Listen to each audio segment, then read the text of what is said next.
நண்பர்களுக்கு வணக்கம். இன்றைக்கி நாம் ஒரு செடியை தொட்டி மாற்றி வைக்க போகிறோம். அது என்ன செடின்னு பார்த்தீங்கன்னா, மரம் டுவார்ஃபு குட்டை மரமாக இருக்கிற ஸ்டார் ஃப்ரூட் மரம் தான். இந்த மாதிரி மரங்கள் எல்லாம் நிரந்தரமாக இருக்கக்கூடியதெல்லாம் அடிக்கடி தொட்டி மாற்றி வைக்கணும். அப்போ தான் அதுக்கு வேண்டிய சத்துக்கள்லாம் கிடைக்கும். இல்லாட்டி ஒரு ஸ்டேஜில் அப்படியே வளர்ச்சியெல்லாம் நின்று போயிடும்.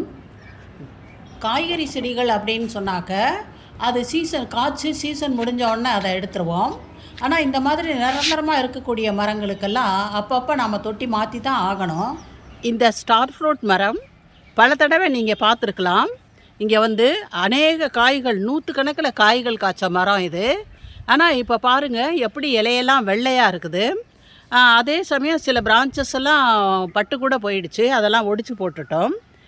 இது வளர்ச்சியும் இல்லை, பூத்த பூக்கள் எல்லாமே பிஞ்சு வைக்கல. கடைசியில் பார்த்தோம்னாக்கா இந்த க்ரோ பேகு, இது 18x18 க்ரோ பேகு தான். எவ்வளோ பெரிய க்ரோ பேக்காக இருக்குது பாருங்கள். இதில் நல்லா உரமெல்லாம் போட்டு தான் வச்சுருக்கோம். ஆனால் இந்த க்ரோ பேக்குக்கு அடியில் ஓட்டை வந்துருச்சு. தண்ணி ஊற்றுறப்பவே தண்ணி ஃபுல்லாக வெளியே வந்துடுது. அதனால் இப்போ என்ன செய்யலான்னு இருக்கோம் அப்படின்னு சொன்னாக்க, இந்த க்ரோ பேக்கை மாற்றிடலாம் அப்படின்னு இருக்கோம். இதை மாற்றி வச்சு பார்க்கலாம். நல்லா உரமெல்லாம் கொடுத்து இந்த மரம் நல்லா வளர்ந்து மறுபடியும் பலன் தருதா அப்படின்னு பார்க்கலாம். அதனால் இப்போ இந்த க்ரோ பேக்லேருந்து ஸ்டார் ஃப்ரூட் செடியை எடுத்து ஒரு பிளாஸ்டிக் டப்பு, பெரிய டப்பில் மாற்றி நட்டுறலாம். இவ்வளோ பெரிய க்ரோ பேக்கை அப்படியே வெளியில் தூக்கிட்டு போக முடியாது. அதனால் இந்த மேல் மண்ணை கொஞ்சம் கொஞ்சமாக எடுத்துக்குவோம். கொஞ்சம் வெயிட்டை குறைச்சிட்டு அப்புறமேலு மேலே எடுத்துகிட்டு போகலாம்.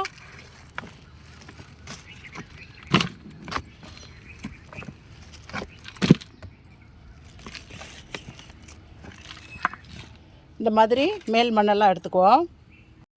இப்போ இங்கே பாருங்கள், இது ஷேட் நெட்டுக்குள்ளேருந்து இந்த ஸ்டார் ஃப்ரூட் ட்ரீயோட க்ரோ பேக்கை வெளியில் கொண்டு வந்துட்டோம். இங்கே வச்சு தான் தொட்டியை மாற்ற போகிறோம். இதிலேருந்து பாதிக்கு மேலே மண்ணை வெளியே எடுத்துட்டோம் பாருங்கள். எடுத்த மண்ணெல்லாம் இங்கே காய வச்சுருக்கோம். இப்போ புது மண்ணை போட்டுக்கலாம் அப்படின்னு சொல்லி இந்த மண்ணை பிற்பாடு நாம் காய்கறி தோட்டம் வைக்கிறதுக்கு உபயோகப்படுத்திக்கலாம்.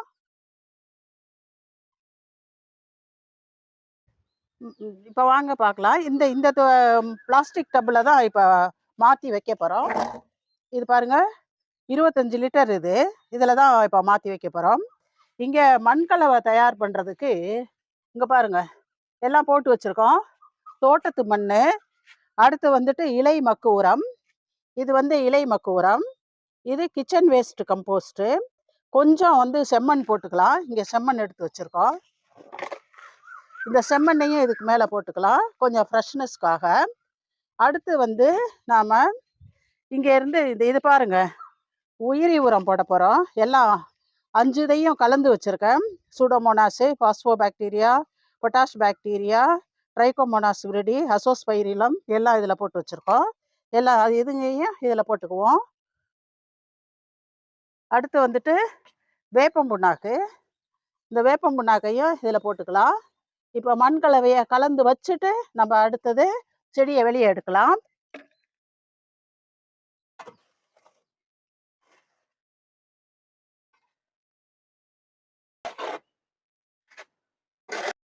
மண் கலவை தயாராகிருச்சு. இப்போ இந்த மரத்தை க்ரோ பேக்கோட கீழே சாய்ச்சி வச்சுருக்கோம் பாருங்கள். இதை கொஞ்சம் கொஞ்சமாக மெதுவாக எடுக்கலாம். இந்த மாதிரி மண்ணை இழுத்துக்கலாம். கொஞ்சம் கொஞ்சமாக தான் எடுக்க முடியும். ஏன்னா ஓரளவுக்கு மரம் மாதிரி இருக்கிறதுனால வேறு நிறையா ஓடி இருக்கு. இந்த மாதிரி எடுத்துக்குவோம். சக்ஸஸ்ஃபுல்லாக மரத்தை வெளியில் எடுத்துட்டோம். பாருங்கள் எவ்வளோ வேர் இருக்குது. இதெல்லாம் கம்ப்ளீட்டாக பழைய மண்ணை க்ளீன் பண்ணிட்டு தான் நடணும். நட்டுட்டு லேசாக கவாத் பண்ணலான்னு நினைக்கிறேன். பார்ப்போம். மரத்தை கம்ப்ளீட்டாக தொட்டியிலேருந்து எடுத்து வேரில் இருந்த மண்ணெல்லாம் கம்ப்ளீட்டாக உதுத்துட்டோம் பாருங்கள். வேர் பாருங்கள் இப்படி இருக்குது. இங்கே இருக்குது மரம். இப்போ இந்த டப்பில், பிளாஸ்டிக் டப்பில் மண்ணை போட்டு செடியை வைக்கலாம்.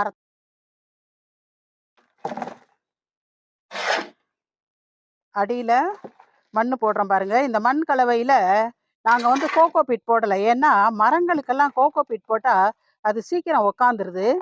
அப்படியே களிமண் மாதிரி ஆயிடுது. அதுக்கப்புறம் வேரும் ஓட மாட்டேங்குது. இது மரங்கிறதுனால நிறைய சத்து வேற தேவைப்படுது. கோகோ பீட்டில் சத்துக்கள் கிடையாது. அதனால வந்துட்டு கோகோ பீட் போடாமையே மண்கலவை கலந்துருக்கோம். இப்போ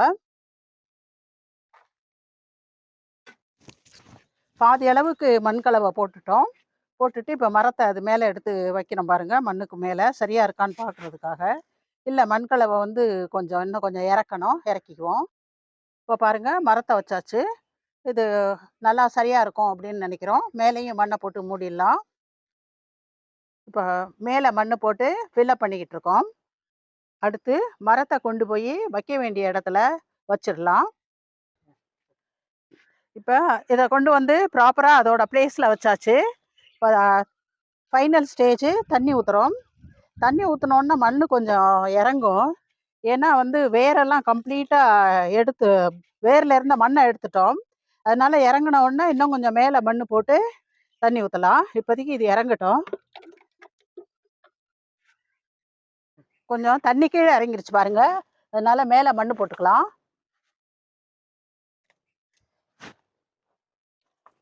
நல்லா மண் போட்டு நிரவி விட்டுறலாம்.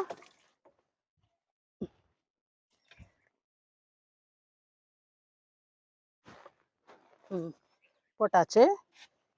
இப்போ இன்னும் தண்ணி ஊற்றிக்குவோம்.